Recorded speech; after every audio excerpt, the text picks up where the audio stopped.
عن عقبة بن عامر رضي الله عنه قال: نذرت أختي أن تمشي إلى بيت الله الحرام حافية، فأمرتني أن أستفتي لها رسول الله صلى الله عليه وسلم، فاستفتيته فقال: لتمشي ولتركب.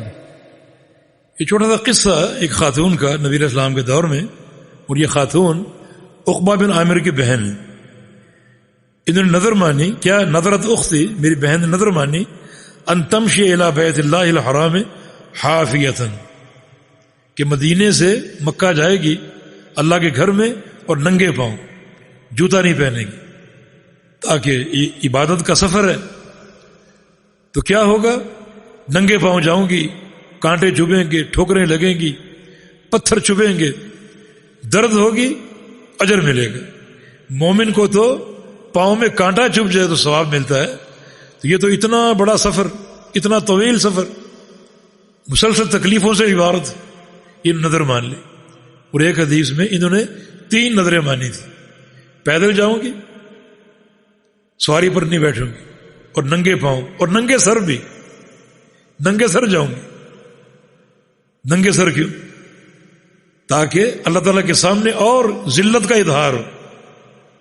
اس دور کی خواتین سر ڈھانپنا اور پردہ کرنا اس کو شرف کی علامت سمجھتی تھی، اور سر اگر کھلا ہو اس کو ذلت اور نحوست قرار دیتی تھی.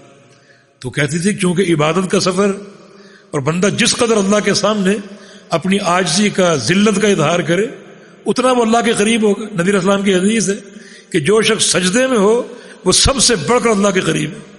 حالانکہ سجدہ سب سے بڑی ذلت کی شکل، گھٹنے ٹکے ہوئے ہیں، پیشانی اور ناک زمین سے مس ہو رہی ہے، ہاتھ ٹکے ہوئے ہیں، اس سے بڑی ذلت کیا ہو سکتی؟ مگر فرمایا کہ اللہ تعالیٰ کے سب سے بڑھ کر بندہ قریب ہے. اب دعائیں کرو تو بہت اللہ کے قریب جا چکے ہو، اللہ دعائیں قبول کرے گا. یہی سوچ ان کی بہن کی تھی کہ ننگے سر جاؤں گی، اظہار ذلت کروں گی اپنے پروردگار کے ساتھ. تو جو خواتین کھلے سر گھوم رہی ہیں، در حقیقت وہ ذلیل خواتین. یہ شرف کی بات نہیں ہے، نہ یہ تکریم کی بات ہے. سر ڈھانپنا اور پردہ کرنا یہ شرف اور تکریم کی بات ہے. تو ان کے بھائی پھر نبی علیہ السلام کے پاس آئے اور سوال کیا کہ اب یہ نظر پوری کرے یا نہ کرے. فاستفتیتہ، آپ سے فتویٰ پوچھا. فقال، فرمایا لتمشی ولترکب، چونکہ بیت اللہ پیدل جانا جائز ہے، لیکن کتنا پیدل چلے گی؟ اپنی بہن سے کہو جب تک پیدل چل سکتی ہے چلے، ولترکب، جب تھک جائے تو سوار ہو جائے. کوئی تنگی نہیں، دونوں کام کرے، پیدل بھی چلے اور سوار بھی ہو. اللہ تعالیٰ بندوں کو مشقت میں نہیں ڈالتا. آپ کے دور میں ایک صحابی بے ہوش پڑا ہے. فرمایا کیا ہو گیا؟ جس نے 4 نظریں مانی ہوئی. پیدل چلوں گا، حج کے لیے جا رہا ہے، پیدل چلوں گا، اور پھر جہاں پڑاؤ ڈالیں گے میں دھوپ میں بیٹھوں گا، اور کھاؤں گا نہیں اور پیوں گا نہیں.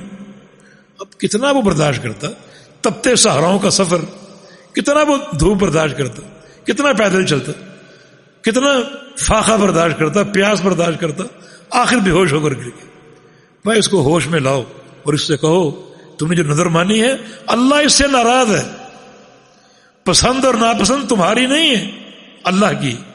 لیس بامانیکم ولا امانی اہل الکتاب، لوگوں جنت کا داخلہ تمہاری خواہشات پر نہیں ہے، تمہاری پسند پر نہیں ہے کہ فلاں عمل مجھے اچھا لگتا ہے میں کر لوں، میری برادری میں ہو رہا. نہیں، یہ جنت کی مفتاح نہیں ہے.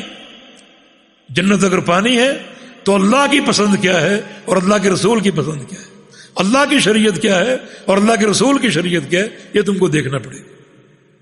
تو اللہ کے نبی نے اس خاتون کو اختیار دیا کہ تم ٹھیک ہے پیدل چلو، پیدل چلنا منع نہیں ہے، لیکن مسلسل پیدل چلنا تھکاوٹ کے باوجود اور تکلیفیں برداشت کرنے کے یہ منع ہے. جب تھک جاؤ تو پھر تم سوار ہو جاؤ اور سوار ہو کر سفر کرو.